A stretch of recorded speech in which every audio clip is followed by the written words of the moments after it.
Baiklah, di sini kami dari kelompok 4 akan memperkenalkan diri. Yang pertama yaitu saya, Damar Rizky Ramadan dengan NIM D1C122006.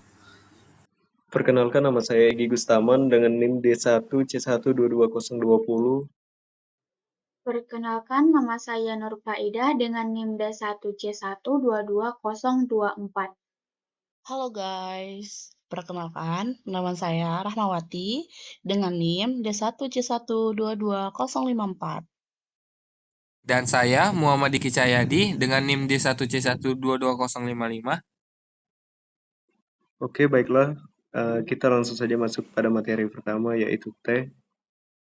Tanaman atau daun teh adalah tanaman yang daun dan pucuk daunnya digunakan untuk membuat teh.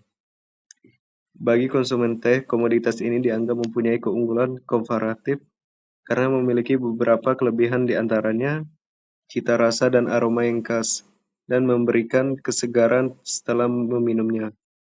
Teh terbuat dari pucuk daun tanaman teh atau Camellia sinensis melalui proses pengolahan tertentu. Berdasarkan cara atau proses pengolahannya, teh dapat dibagi menjadi 3 jenis, yaitu teh hijau, teh oolong, dan teh hitam. Teh hitam merupakan jenis teh yang paling banyak diproduksi di Indonesia, di mana Indonesia sendiri merupakan pengekspor teh hitam kelima terbesar di dunia. Pada slide ini yaitu teh celup objek 1. Di sini kita pertama itu menyiapkan 5 buah cawan yang sudah diberikan kode yaitu RB1 sampai RB5. Kemudian untuk bahan sampelnya itu kita menggunakan teh celup, tetapi di sini tehnya udah kita buka dari pelindung atau kertasnya gitu. Kemudian kita masukkan ke cawan. Dikarenakan di sini kita mengidentifikasi teh celup ini sendiri yaitu dari aroma, tekstur, kemudian warna. Pada teh celup objek kedua ini, kita menyiapkan 5 buah cup yang sudah berisi sampel teh celup. Dan objek kedua ini juga berbeda dengan objek pertama, yang dimana objek pertama kita cuman mengambil isi pada teh celup karena kita mengidentifikasi tekstur. Sementara di objek kedua ini, kita mengidentifikasi aroma, warna seduhan, dan juga rasa. Dan step kedua, kita memanaskan air sampai mendidih untuk dilakukan proses penyeduhan. Dan masuk kepada step ketiga, yaitu proses penyeduhan. Ketika air panas yang mendidih tadi kita masukkan ke cup yang sudah berisi sampel teh celup, kita diamkan selama 3 menit sebelum kita mengidentifikasi aroma, warna seduhan, dan rasa. Jadi pada hasil pengamatan objek 1 dan objek kedua ini, yang dimana pada objek 1 ada aroma, tekstur, dan warna. Kemudian untuk objek kedua itu ada aroma, warna seduhan, dan juga rasa. Di sini juga terdapat kode dari RB1 sampai RB5. Kemudian di sini terdapat nilai-nilai pada objek 1 ya, di aroma, tekstur, warna.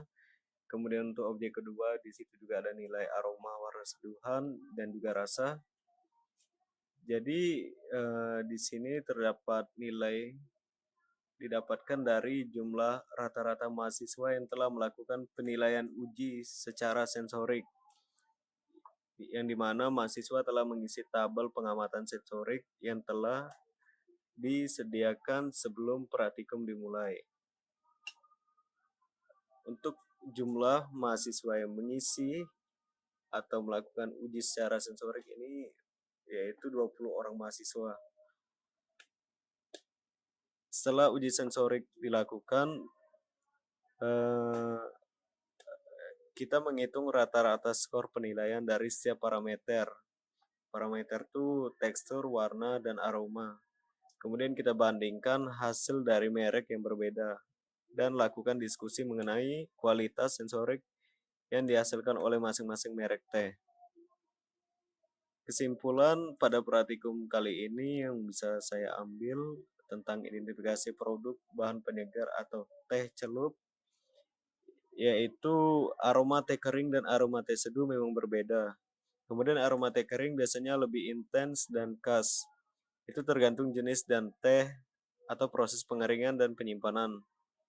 Kemudian setelah diseduh, aroma teh berubah karena proses ekstraksi. Kita juga dapat mengetahui teh bisa bertekstur sangat kasar atau sangat halus. Itu dikarenakan perbedaan pada daun teh dan cara daun teh diproses juga memengaruhi tekstur. Warna seduhan juga pada teh begitu beragam karena proses fermentasi dan teknik pengolahannya. Semakin minim proses fermentasinya, maka semakin terang warna seduhan teh. Begitu juga sebaliknya, rasa seduhan teh dapat bervariasi karena beberapa faktor.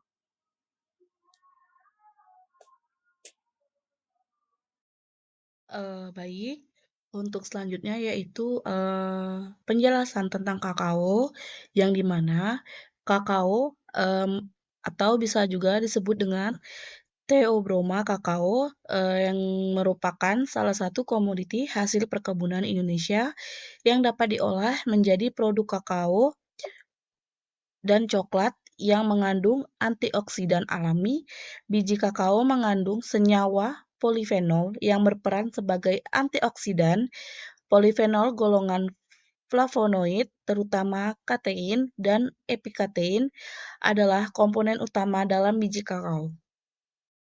Baik, untuk proses selanjutnya yaitu proses fermentasi biji kakao yang di dalam karung geni. Baik, tahap pertama yaitu proses pemotongan buah kakao yang sebanyak 5 kilo. Selanjutnya yaitu tahap kedua, proses pemisahan buah dengan kulit kakao. Tahap ketiga yaitu pengumpulan biji-biji kakao tadi. Selanjutnya tahap keempat yaitu proses penimbangan biji kakao. Tahap kelima yaitu proses memasukkan biji kakao ke dalam karung goni. Untuk selanjutnya yaitu tahap keenam yaitu biji kakao yang telah dimasukkan ke dalam karung goni. Baik, tahap selanjutnya yaitu pengamatan fermentasi ke-1 yaitu di dalam goni, yang dimana terdapat suhu fermentasinya yaitu 33 derajat Celcius. Selanjutnya perubahan warnanya yaitu oranye kecoklatan atau coklat muda, dan tekstur dan bau biji kakao yaitu keras. Selanjutnya yaitu aktivitas mikrobanya yaitu banyak ditumbuhi jamur dan ada yang berwarna ungu. Selanjutnya yaitu penguraian popnya itu berlendir. Waktu fermentasinya selama 3 hari dan suhu ruangnya yaitu 29 derajat Celcius. Selanjutnya yaitu pengamatan fermentasi kedua di dalam karung goni, yang dimana suhu fermentasinya yaitu 23 derajat Celcius, perubahan warnanya yaitu coklat kehitaman. Selanjutnya yaitu tekstur dan bau biji kakao yaitu sedikit lunak. Aktivitas mikrobanya yaitu pertumbuhan mikroba berkurang. Selanjutnya yaitu penguraian popnya yaitu lengket dan kering, atau bisa juga disebut dengan terurai. Selanjutnya yaitu waktu fermentasinya yaitu hari ke-6, suhu ruangnya yaitu 22 derajat Celcius. Selanjutnya yaitu pengamatan terakhir yaitu pengamatan fermentasi ketiga yang di dalam karung goni, yang dimana suhu fermentasinya yaitu 23 derajat Celcius. Perubahan warnanya yaitu coklat sedikit gelap. Tekstur dan bau biji kakaonya yaitu sedikit lunak dan berbau tengik. Selanjutnya aktivitas mikrobanya yaitu pertumbuhan mikroba lebih sedikit atau berkurang. Selanjutnya penguraian pumpnya yaitu lengket dan kering atau terurai. Selanjutnya yaitu waktu fermentasinya hari ke-7. Suhu ruangnya yaitu 23 derajat Celcius. Baik, berikutnya itu ada proses kakao sebelum difermentasi ke dalam bakul rotan, yang mana terdiri dari beberapa tahap. Tahap pertama yaitu pemisahan kakao dari kulit dan bijinya. Tahap kedua yaitu pembersihan daun pisang. Tahap ketiga yaitu biji kakao yang sudah dipisahkan dari kulitnya, kemudian ditimbang sebanyak 750 gram. Berikutnya yaitu bakul rotan, dialasi dengan daun pisang yang telah dibersihkan tadi. Berikutnya, biji kakao yang sudah ditimbang tadi itu dimasukkan ke dalam bakul rotan yang telah dilapisi dengan daun pisang. Dan tahap terakhir yaitu memasukkan biji kakao tadi ke dalam bakul rotan dan ditutup dengan daun pisang kembali, kemudian diletakkan di dalam kardus supaya terhindar dari paparan sinar matahari. Nah, berikutnya itu ada pengamatan fermentasi pada bakul rotan, yang mana ini merupakan pengamatan pertama, dan fermentasi pada biji kakao sendiri sudah berjalan selama 3 hari, yang mana terjadi beberapa perubahan pada biji kakao. Yang pertama itu perubahan dari segi suhu fermentasinya berubah menjadi 33 derajat Celcius. Yang kedua itu ada perubahan dari segi warna, dapat kita lihat sendiri dari gambar bahwa biji kakao itu mengalami perubahan warna dari yang sebelumnya itu berwarna putih berubah menjadi warna orange kecoklatan atau berwarna coklat muda. Dan juga perubahan dari segi tekstur dan bau biji kakao sendiri berubah menjadi lunak dan berbau asam. Aktivitas mikrobanya sendiri itu banyak ditumbuhi mikroba atau jamur. Dan berikutnya itu ada perubahan dari segi penguraian pulp, yang mana biji kakao berubah menjadi berlendir dan suhu ruangnya itu adalah 29 derajat Celcius. Berikutnya itu pengamatan fermentasi bakul rotan. Ini merupakan pengamatan kedua kami, yang mana fermentasi di sini sudah berjalan pada hari ke-6. Perubahan yang terjadi pada pengamatan kedua ini yaitu perubahan suhu fermentasi menjadi 27 derajat Celcius. Perubahan warna berubah menjadi warna coklat yang lebih pekat dari pengamatan sebelumnya. Berikutnya perubahan dari segi tekstur dan bau biji kakao itu sendiri, yang mana teksturnya berubah menjadi lebih lunak dari pengamatan yang sebelumnya dan juga berbau asam dan sedikit berbau tengek. Aktivitas mikrobanya sendiri juga berubah, yang mana pertumbuhan mikroba atau jamur pada biji kakao itu sendiri sudah mulai berkurang dan warna pada jamurnya berubah menjadi sedikit berwarna abu-abu dari yang sebelumnya berwarna putih. Penguraian pulpnya yaitu biji kakao lebih kering dari pengamatan sebelumnya, yang mana hal tersebut menandakan bahwa biji kakao tersebut terurai dan juga berlendir.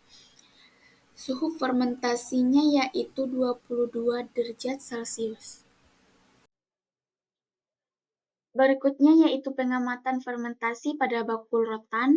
Ini merupakan pengamatan ketiga kami, yang mana fermentasi sudah berjalan pada hari ke-7.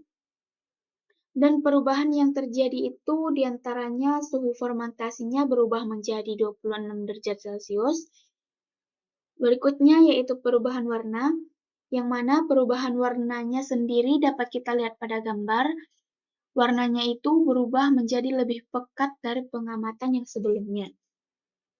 Berikutnya itu perubahan pada segi tekstur dan bau biji kakaonya sendiri, yang mana berubah menjadi sedikit lunak dan berbau tengik.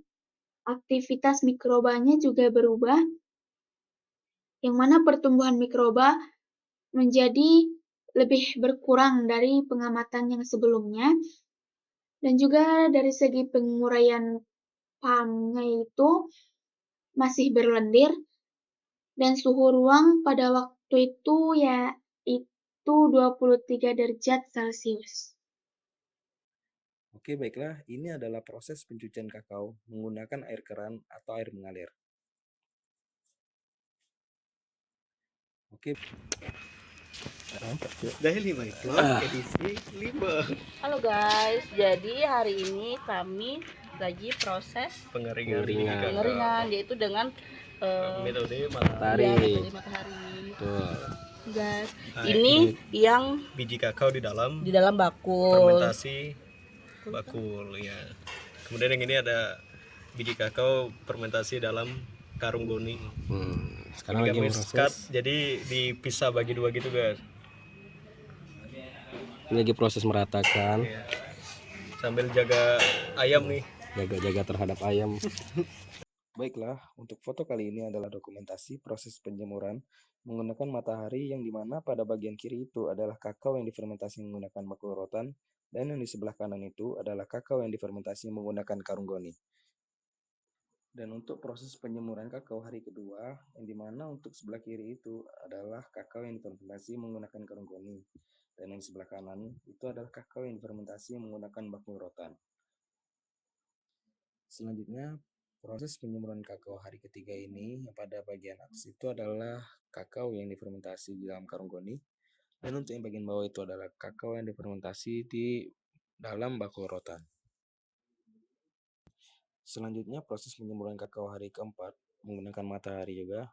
Di sini pada bagian kiri itu adalah kakao yang difermentasi menggunakan karung goni, dan yang sebelah kanan adalah kakao yang difermentasi di dalam bakul rotan. Dan proses penjemuran kelima atau yang terakhir, untuk pada bagian kirinya itu adalah bakul rotan, dan sebelah kanan itu adalah karung goni. Nah, berikut adalah proses pengovenan. Proses pengovenan dengan cara yaitu memasukkan sampel kakao yang sudah ditimbang dengan cawan. Dan proses pengovenan ini dilakukan 2 kali, yaitu dengan tahap 1 selama 15 menit dengan suhu 105 derajat. Dan tahap kedua yaitu dengan suhu 60 derajat dengan waktu 2 jam. Nah, berikut adalah proses setelah selesai pengovenan tahap 1, yaitu dengan suhu 105 derajat dengan waktu 15 menit. Dan ini proses pengovenan yang kedua, yaitu dengan suhu 60 derajat dengan waktu 2 jam. Dan ini proses pengovenan yang kedua, yaitu dengan suhu 60 derajat dengan waktu 2 jam. Dan ini proses pengovenan yang kedua. Dan ini untuk hasil penimbangan kakao di karung goni yang sudah melalui tahap proses pengovenan dan desikator. Dan kami mendapatkan 3 sampel, yaitu dengan sampel 1 berat 9,48 gram, dan sampel 2 7,52 gram, dan sampel ketiga yaitu 6,29 gram. Dan untuk kakao yang disimpan di bakul rotan yaitu sampel 1 7,67 gram, sampel 2 7,10 gram, dan sampel ketiga yaitu 7,28 gram.